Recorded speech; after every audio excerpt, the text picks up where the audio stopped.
महाभारत में एक योद्धा ऐसा था जिसे भगवान ने मरने भी नहीं दिया और जीने भी नहीं। उसका नाम था अश्वत्थामा। एक ऐसे योद्धा की जिसे अमरता का वरदान नहीं बल्कि एक श्राप मिला था। हम सब महाभारत को एक बहुत बड़े युद्ध की कहानी के तौर पर जानते हैं, है ना? एक ऐसी लड़ाई जो धर्म और अधर्म के बीच लड़ी गई। लेकिन अगर हम थोड़ा और गौर से देखें तो पता चलता है कि ये सिर्फ हथियारों का युद्ध नहीं था। जी हाँ, ये कहानी है श्रापों की। ऐसे श्राप जिनका असर हजारों साल बाद भी खत्म नहीं हुआ, जो एक पीढ़ी से दूसरी पीढ़ी तक चलता रहा।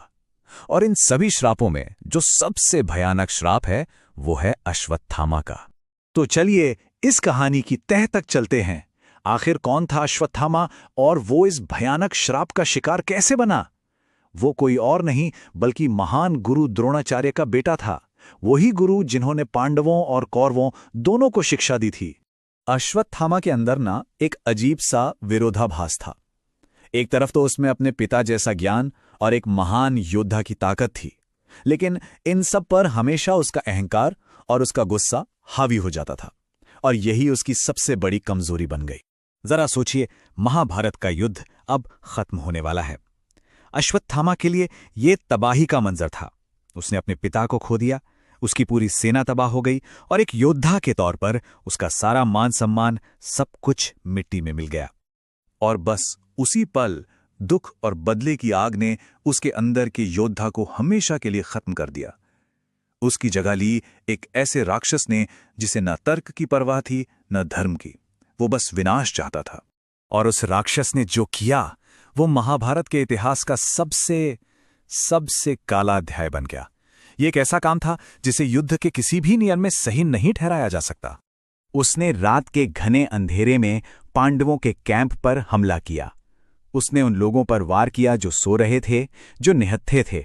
उसने सिर्फ योद्धाओं को ही नहीं बल्कि बेकसूर लोगों और यहां तक कि पांडवों के 5 बेटों को सोते हुए मार डाला। ये बात समझनी बहुत जरूरी है।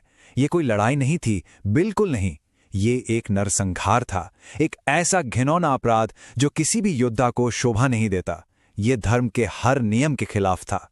जब इस भयानक अपराध की खबर भगवान कृष्ण तक पहुंची तो उन्होंने तय कर लिया कि इस पाप का दंड भी असाधारण ही होगा। वो दिव्य न्याय का पल था। कृष्ण का तर्क बिल्कुल साफ था। उन्होंने कहा कि जो लोग लड़ाई में नहीं मारे गए उनकी इस तरह पीठ पीछे हत्या करना सबसे बड़ा अधर्म है, और इस अधर्म के लिए कोई माफी नहीं हो सकती। और जब वो पकड़ा गया तो अश्वत्थामा ने अपने बचाव में ब्रह्मास्त्र चला दिया, एक ऐसा दिव्य हथियार जो पूरी दुनिया को खत्म कर सकता था। जवाब में अर्जुन ने भी अपना ब्रह्मास्त्र चलाया, लेकिन कृष्ण के कहने पर वो उसे वापस लेने में कामयाब रहे। अश्वत्थामा ऐसा नहीं कर सका जो उसके घमंड और अज्ञान को दिखाता है। तो सजा के पहले हिस्से में कृष्ण ने अश्वत्थामा के माथे पर लगी वो दिव्य मणि निकाल ली। वो मणि सिर्फ उसकी शक्तियों का स्रोत नहीं थी बल्कि उसकी पहचान और उसका रक्षा कवच भी थी। और फिर कृष्ण ने वो शब्द कहे जो आज तक इतिहास में गूंजते हैं। उन्होंने अश्वत्थामा को अमरता का श्राप दे दिया। उन्होंने कहा, तू मरेगा नहीं, लेकिन तेरे शरीर पर जो घाव हैं वो कभी नहीं भरेंगे, और तू हमेशा अनंत काल तक दर्द में भटकता रहेगा। ये अमरता कोई वरदान नहीं थी, ये अनंत पीड़ा की सजा थी।